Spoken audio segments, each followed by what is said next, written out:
What's up, you guys? It's me, Oleander, and today I'm going to be talking about the Satanic Panic. In my opinion, it's beginning to ramp up again, and I would say it started probably in 2024 to get intense and people to really start being afraid. So, if you're not familiar with the original Satanic Panic, it was an intense period of history that began in North America, in Canada actually, in the 1980s and 1990s. So it eventually spread to other parts of the world, but it was a lot of propaganda that was centered around satanic cults, heavy metal music, ritualistic child abuse, cannibalism, and things of that nature. So most of these claims were baseless, but still a lot of people were targeted and taken into court and all of that stuff for false accusations. So it really became like this huge media sensation. That's really what it was. And it's becoming that today. So according to a few of my subscribers who lived through this period, everything was scrutinized from Lucky Charms cereal to clothes to music and cartoons. So the fact is that if we don't learn from history, it tends to repeat itself. And that's honestly what I think is going on today. So currently in 2025, for people watching this in the future, we're witnessing, I believe, to be the start of a different kind of satanic panic that's only being exacerbated by the internet. So as a theistic Satanist, or as I prefer to call myself, a demon altar, because I don't work with Satan specifically, or just like only, I wanted to just kind of make this for not only my viewers, but for like a primary source of information from somebody who is living through it at the time. So I'm going to talk about the contemporary propaganda that I'm seeing, and there's going to be so much more that I can't even fit into this video or that I haven't seen. So I'm just going to talk about 3 major areas where I see a lot of problems coming from. So I'm going to start with the chosen ones, which that's what they call themselves, the chosen ones. They're a decentralized and disorganized group of, in my opinion, highly paranoid individuals that believe that they were gifted by the Abrahamic God, the Christian God, with special favor. And they've been gifted with gifts, and they just genuinely believe that they're favored by that God.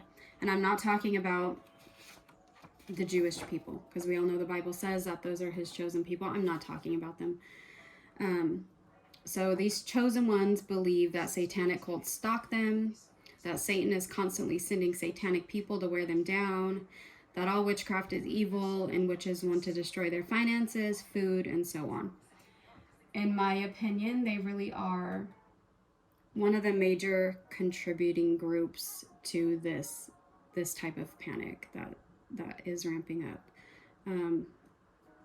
They have this religious superiority thing, and you can find their content all over YouTube. You can see that most of their content is done with hypnotic imagery, and I am seeing that happen in the satanic community too, where they will use hypnotic imagery literally to just hypnotize you and get you like hooked onto it. This is very effective for somebody who is high on something, or somebody that is easily manipulated.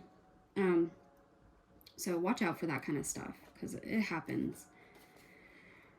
Now I'm going to touch on Christian pastors like Greg Locke, who accuses their own congregations of practicing witchcraft and worshiping Satan. So I'm going to give you a few direct quotes from him, and you'll see what I'm talking about.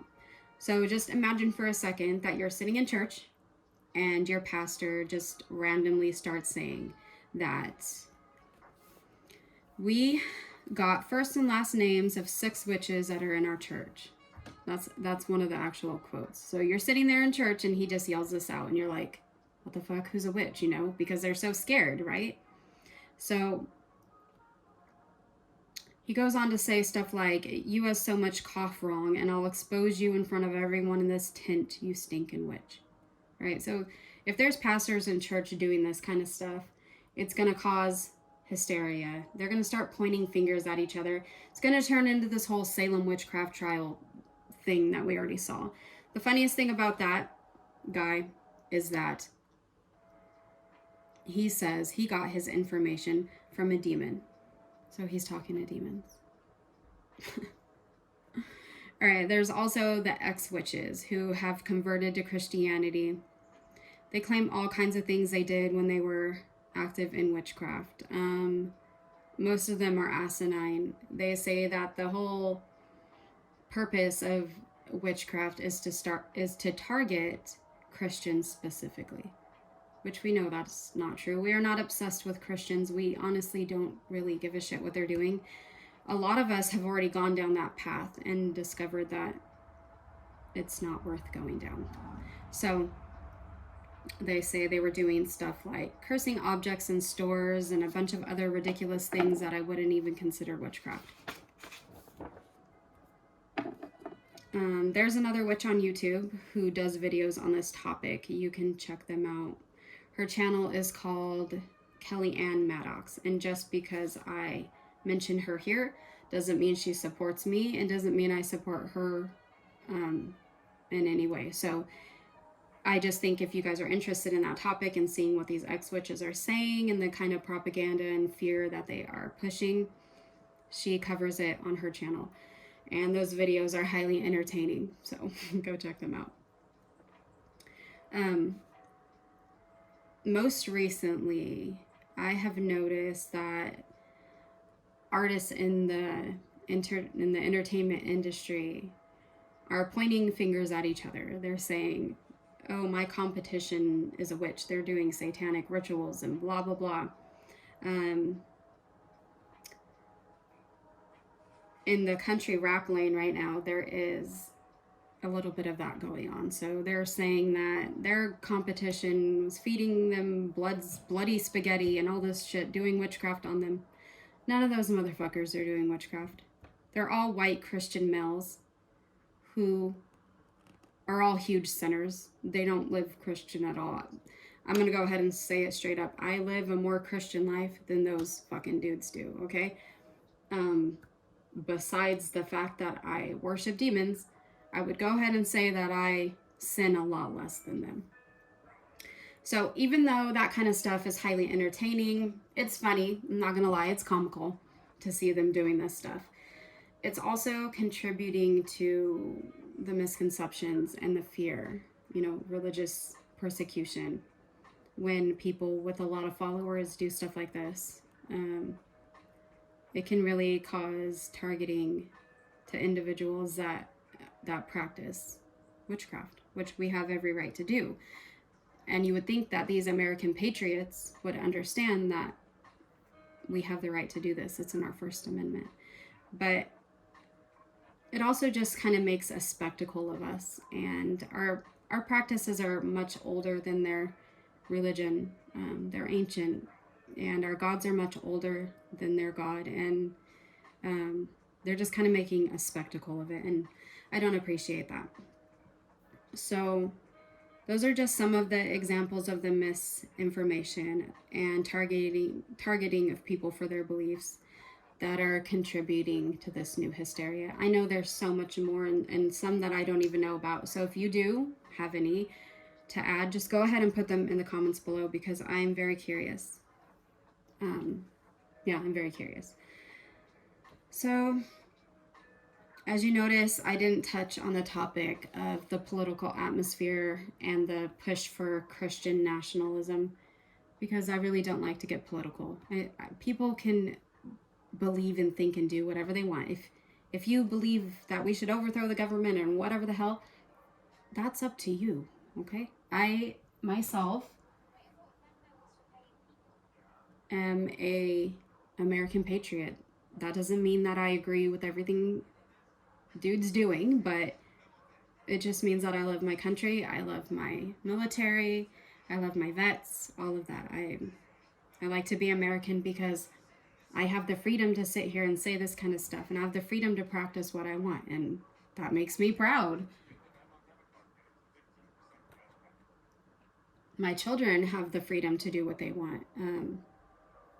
One of my children are becoming very interested in Christianity and has, Christian symbolism in their room and stuff, and I'm perfectly fine with that because I want people, including my own family and people around me, to believe and practice whatever they want because it contributes to everybody's well-being, right? So let me speak briefly on child abuse. And I don't know if this video, well, when I talk about topics like this, or I smoke a little bit of weed, or I do anything like that, my videos, it keeps me out of the algorithm, which I'm fine with. So let me talk about the topic of child abuse, which was a huge focal point of the original Satanic Panic. So as someone who's trained, I went to school for a long time before I decided to come out as a witch on YouTube. And I'm trained in child abuse risk assessments. So what I've noticed is that child abuse has no borders. So it is from every religion. It's in every culture. It's in every race. It's in every part of the world. It's widespread. There is no one race, there is no one religion that has child abuse in it. It's not associated with one certain thing. It's very widespread. You can be white and you can abuse your children. You can be black and you can abuse your children. It's all encompassing. It is not just one aspect of something. Okay, so child abuse is not associated with Satanism. Like, we don't abuse our children more than anybody else does, and we don't condone it. We don't actually, a lot of us lived through it, and one reason why we do witchcraft is to help people that went through that stuff. So it really is not associated with one religion. That's really what I wanted to say. So let's talk a little bit about how we as witches and Satanists and pagans and whatever, because even though if you think, oh, well, I'm Wiccan, so I'm good, they're not talking about me. No, they don't like you either. Let's talk about how we can protect ourselves a little bit. So in the digital age, which we're living in right now, we have to protect ourselves. I learned that the hard way. And before I came onto here, before I decided to come onto YouTube, I did have a group of friends that were very into tech, very, very intelligent. They just didn't have, we grew apart because we didn't have the same religious beliefs, and they would not be accepting of this type of practice. So once I noticed that they were kind of taking shots at me secretly, once they found out I was on YouTube, I just cut them off. I don't give a fuck. If you don't like me for something like this, then fuck you. But they were very into tech, very smart.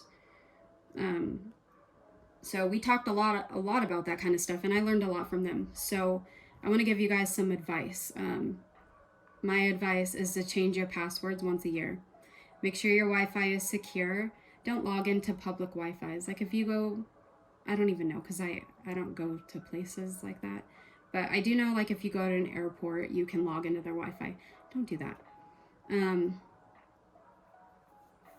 Make sure your devices are up to date because security technology is advancing at a rapid rate. Never click on links from someone you don't trust or somebody that you don't know. So if you see a random link and you're like, maybe I should click this, don't do it. Because links, once you click a link, it could have something in it that can track you. It can do all sorts of things depending on how smart the person is and what they're capable of doing. So don't do that. use a VPN if you feel like you need to, which will disguise your location. And if you have an iPhone, you can turn on lockdown mode, which is exactly what I have been doing for the past however long ago I got doxxed. I put on lockdown mode, which is a security feature that Apple created for their iPhones. That it's an extreme feature. It's made to protect people, like high risk people. So that may sound extreme, I know, but as the way things are going right now, I would say that a Satanist that is out in the open and creating content, that you would be a high risk individual. So I suggest if you have an iPhone to turn that on. That is what I'm using. And that will stop any advanced hack on your phone and stuff like that. So even though that seems extreme, it does seem extreme, I understand. It seems like that's something somebody would do if they were paranoid and in fear and whatever. I just did that because somebody released my full government name and doxed me, and I just want to make sure that no one has access to my phone, because some people are very smart. Back in the day, like in 2013 and stuff, it was harder to hide who you were on the internet, like hide your real identity, like anonymous on Twitter and all that. Back then we used to do that kind of stuff. It's easier now, so you don't have to be so afraid of, like, if you don't know anything about tech, you'll be all right. There's options for you. All right, as far as physical protection for open witches goes, and I know that sounds extreme too, but people are still being unalived for their sexual orientation, so it's really not that extreme.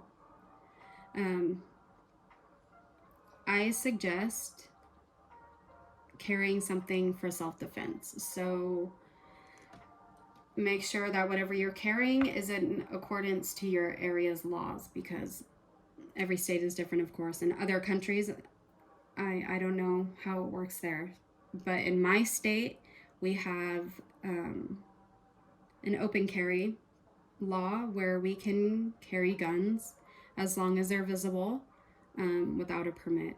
So we also have the stand your ground law, like the castle doctrine type thing, where if somebody's coming to us with an intent of hurting us, we can use deadly force with no duty to retreat. So if somebody's coming into your house, we have the right to use deadly force. And that's just in my state. That sounds extreme. I'm well aware of it, but that's what we have here to ensure that people are allowed to protect themselves. So look into your laws wherever you are and see what you're allowed to do to protect yourself. And that's for if you're an open witch and you're a content creator and you're making, you're putting yourself out there for the negative aspects of what we do. So I always think it's a good idea to tell somebody where you're going. So if you're going to go out somewhere, just let somebody know so that they can expect you back, or they can, go look for you if you're missing or whatever, And don't be afraid to get help from the authorities. We have the right to protect ourselves, and we have the right to utilize public service employees, such as cops, if we need their help. They can't say no just because we're a witch or we're a Satanist, because we're allowed to be witches and Satanists, okay? Luckily for me, we have the best sheriff's office in the state, honestly.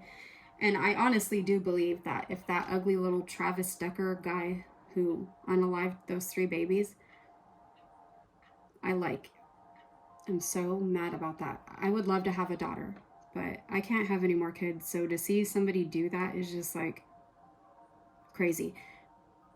I don't even have the words for it, but they would have caught his ass by now. Our sheriff's office, they wouldn't need National Guard and all that. They would have already had his ass, because they're so skilled in finding lost people and, you know, rugged terrain and all that. And that little motherfucker's lucky he's not out here. I'll just say that. But as a last resort, if somebody's hurting you because of your religious beliefs, and they're physically hurting you, beat the fuck out of them. You have the right to defend yourself. I will kick somebody in their fucking teeth until they swallow their teeth if they're trying to hurt me or my family. It's that simple. So let's talk about religious freedom. So in the USA, we have something called the First Amendment, which guarantees freedoms concerning religious expression, assembly, the right to petition the government. So like the right to go out and protest, not riot, not light stuff on fire, not hurt and abuse our police officers and try to hit them with cement. That's not what I'm talking about. That is a riot, and that's not protected. That is not peaceful.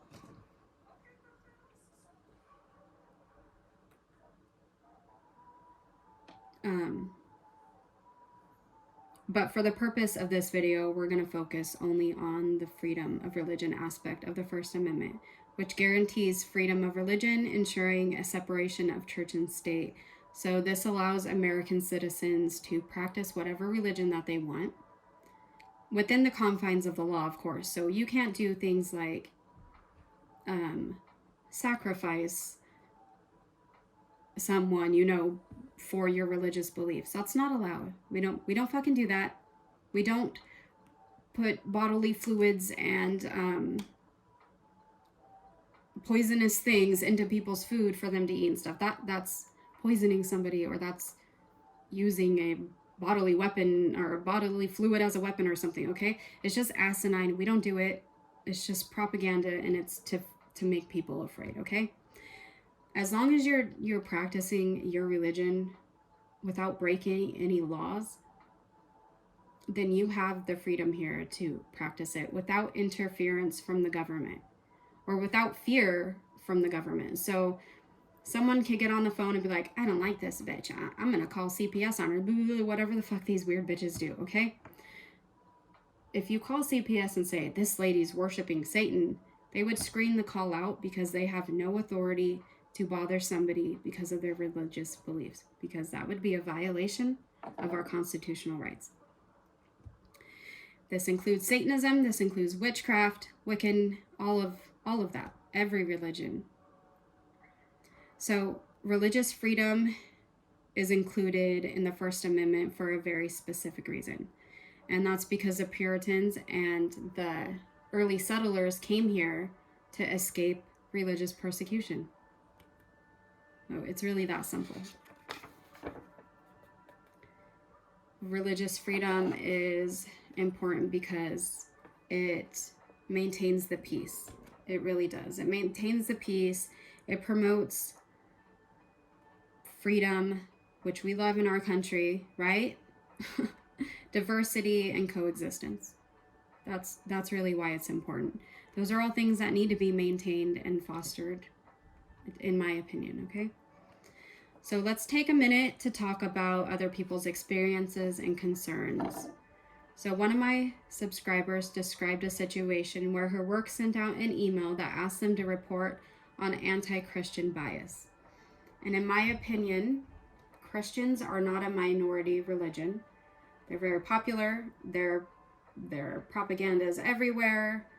Their music, it's in everything, and it's very embedded in American culture, okay, right now. And it's becoming more popular with this younger generation being on the internet and promoting it and stuff, which I don't mind at all. I honestly don't mind. Whatever religion anybody wants to practice, I support them. But in situations like that, I think it should have been anti-religious bias. Okay, so bias that is focused on people's religion. Another mentions religious prejudice in the workplace by Christian management. So again, here in America, which I'm not sure exactly where you are, I know that you live overseas, but there may be laws like there are here to prevent management from targeting anybody or even not hiring somebody for their religious beliefs. So I would look into that. And I wish I had more advice on that, but unfortunately I don't. One mentioned the misconception that all witches believe in the devil, which is completely untrue. So I've said it 1,000 times. We have atheist witches that don't work with any sort of deity. We have witches that work with all different pantheons. Greek. We have the Mexican pantheons. We have just so many. The Norse. I can't even name them all, okay? So that's completely not true. And I'll go ahead and say that a lot of witches don't want the devil associated with witchcraft, but that is the kind of witchcraft that I practice. And yeah, it's just too fucking bad. The devil is associated with witchcraft, but not witches as a whole believe in the devil and work with him in their witchcraft, if that makes sense. So another misconception that was mentioned is that all witches are Wiccan. So that goes back to the topic I was just talking about. Not all of us are Wiccan. Witches are so diverse. There is no one path that we all follow. There's no set of rules that we all follow. It's very individualistic type of practice.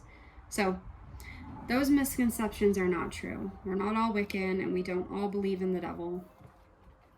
So I hope you guys enjoyed this. I know that it was long. I'm not very good with these sit-down videos. I'm uncomfortable in front of a camera. Obviously, that's why I keep moving around so much. But I hope you guys enjoyed this. I hope some of it made sense. I have a hard time looking at the camera and talking. But I will see you guys next time. Goodbye for now.